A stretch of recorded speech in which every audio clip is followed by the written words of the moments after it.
Have you ever wondered why some people seem to float through life, accepting whatever comes their way without question? This trait, this passivity, is more prevalent in society than we might initially perceive.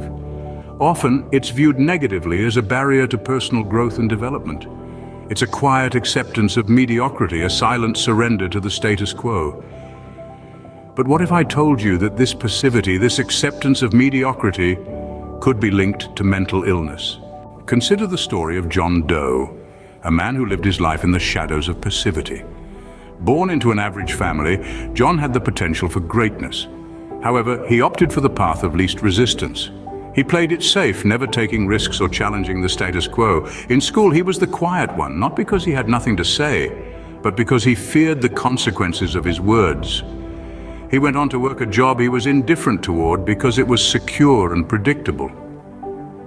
He settled for relationships that were comfortable rather than fulfilling.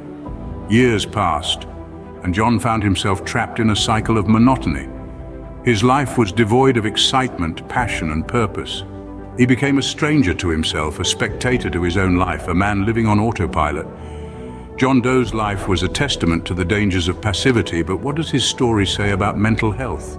John Doe's life was not just mediocre, it was also filled with struggle, depression, and anxiety. This was no mere coincidence, but a result of his passive approach to life. You see, John's indifference towards his potential and his acceptance of mediocrity didn't just stagnate his growth. It also chipped away at his mental well-being. Research has shown a direct correlation between passivity and mental health disorders. A study from the Journal of Abnormal Psychology found that individuals who exhibit passive behavior are more likely to experience symptoms of anxiety and depression. Similarly, a paper published in the American Journal of Psychiatry discovered that passivity can lead to a sense of helplessness, which can trigger mental health issues. John Doe's life serves as a poignant example of this connection. His acceptance of mediocrity led to a downward spiral, not just in his personal and professional life, but also in his mental health. In the end, John Doe's passivity was not just a personality trait, it was a mental health issue. Passivity, mediocrity, and mental illness are more connected than we might think.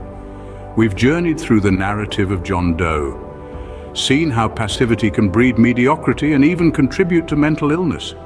It's crucial to acknowledge and address passivity, not allowing it to become the silent puppeteer of our lives. We are the masters of our destinies, capable of breaking free from the shackles of mediocrity. Don't let passivity dictate your life. Take control, strive for more, and most importantly, make sure to subscribe for more insightful content.